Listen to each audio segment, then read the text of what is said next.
आज मैं आपको बताना चाहती हूँ कि हमारे लिए रूटीन आई एग्जामिनेशंस इतने इम्पोर्टेंट क्यों हैं। नमस्ते, मेरा नाम है डॉक्टर सौम्या। मैं site Avenue group of hospitals में कॉर्निया और फेको रिफ्रैक्टिव सर्जन हूँ। जनरल आई एग्जामिनेशंस या रूटीन आई एग्जामिनेशंस हमारी आंखों की एक जनरल वेलबींग के लिए बहुत इंपॉर्टेंट होते हैं।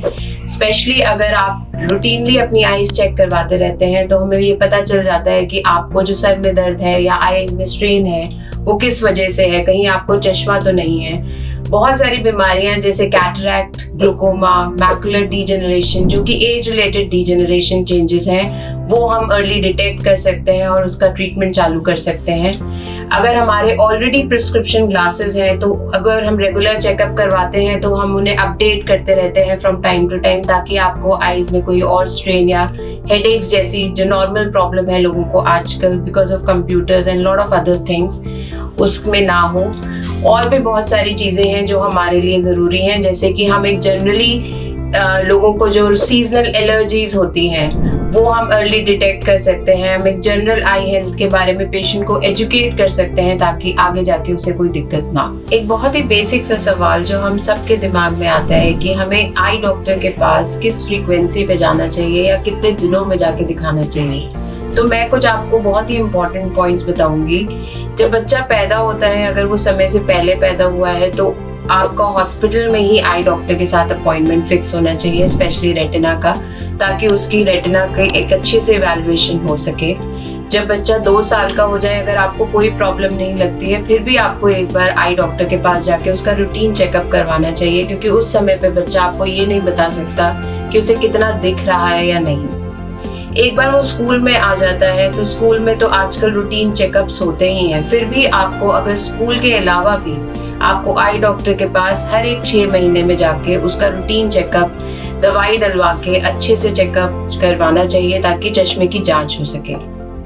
स्कूल के बाद 18 से 35 इयर्स या 40 इयर्स तक हम हर साल, अगर हमें लगता है कि हमें कोई आंखों में दिक्कत नहीं है, तो हम हर साल जाके एक बार रूटीन चेकअप करवा सकते हैं। पर आज के टाइम में जब आपका स्क्रीन टाइम 4 घंटे से ज़्यादा का है, जब हर किसी को ड्राइनेस की प्रॉब्लम हो रही है, पोल्यूशन इतना है, तो मेरे हिसाब से आपको हर 3 से 6 महीने में एक बार जाके आप अपना रेगुलर आई चेकअप ज़रूर करवाना चाहिए।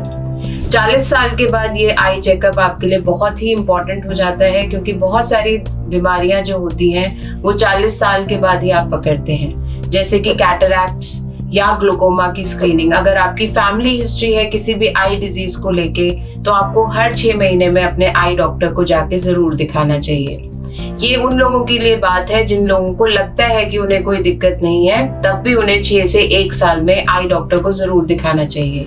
और जिनको दिक्कतें हैं उनको तो आई डॉक्टर अपने हिसाब से बुलाते ही हैं। यहाँ पे मैं स्पेशल मेंशन करना चाहूंगी स्कूल गोइंग एज के बच्चों के लिए, क्योंकि अगर वो बच्चे छोटे जब होते हैं तो उनको यही नहीं पता होता कि उनके लिए नॉर्मल क्या है और अबनॉर्मल क्या है। अगर टाइम पे हम बच्चों का आई चेकअप ना करवाएं तो ऐसे में बच्चों की कई बार आंखें प्रिस्क्रिप्शन ना मिलने की वजह से या ग्लासेस या स्पेक्टिकल्स ना मिलने की वजह से आंखें सुस्त हो जाती हैं, जिसके कारण उनकी देखने की क्षमता जो है वो कम होने लगती है। अगर ये फिर भी ट्रीटमेंट या अच्छे से डिटेक्ट ना हो पाए तो ये इससे भैंगेपन की भी शिकायत हो सकती है। स्पेशली जो स्कूल गोइंग एज ग्रुप है, जो 5 से लेकर 15 साल के बच्चे हैं जिनकी हाइट बढ़ रही है, हार्मोनल चेंजेस हो रहे हैं, ऐसे में बहुत ध्यान रखना होता है बच्चों की आंखों का, क्योंकि उस टाइम पे उनकी पढ़ाई भी होती है, सारे गैजेट्स को भी वो यूज़ कर रहे हैं। तो आपको एक बार उनका अगर वो कोई शिकायत नहीं करते, कोई सर दर्द की शिकायत नहीं करते, आंखों में से पानी आने की या आंखों में खुजली होने की, तो भी आपको हर साल में एक बार उनका चेकअप आई डॉक्टर से करवाते रहना चाहिए। और ऑब्वियसली अगर कोई शिकायत हो तो उसी समय आपको आई डॉक्टर के पास आना चाहिए।